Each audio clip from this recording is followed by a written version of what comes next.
Cameroun. Le gouvernement rétablit une taxe suspendue depuis plus de 20 ans déjà.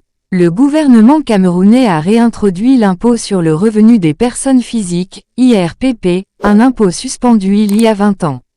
Selon la Direction générale des impôts, cette mesure concerne spécifiquement les personnes physiques bénéficiant de divers types de revenus tels que les salaires, traitements, pensions, rentes viagères, ainsi que les revenus financiers et fonciers. Le ministre des Finances, Louis-Paul Motaz, a annoncé dans un communiqué que les contribuables concernés déposeront désormais une déclaration récapitulative annuelle avant le 30 juin de chaque année. Cela signifie qu'ils devront contribuer à la perception de l'impôt en payant l'IRPP, un impôt basé sur les gains réalisés par les contribuables. Par exemple, les propriétaires devront déclarer leur loyer, les actionnaires leurs dividendes et les salariés du privé leur rémunération mensuelle.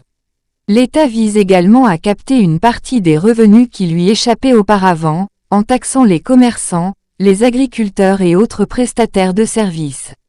Même si cette mesure est inscrite dans la loi de finances 2024, elle n'est pas nouvelle.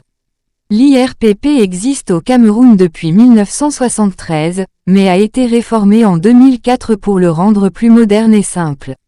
Cependant, en réactivant l'IRPP pour les contribuables concernés, le Cameroun introduit un 5e régime fiscal, celui des contribuables non professionnels. La Direction générale des impôts souligne que l'objectif de collecte des impôts pour 2024 est de 3100 milliards de FCFA. La mise en œuvre de l'IRPP sur les contribuables non professionnels constitue un défi majeur, surtout dans un contexte d'inflation croissante. Pour relever ce défi, des séances de sensibilisation ont été organisées pour informer les contribuables sur la déclaration et les modalités de paiement.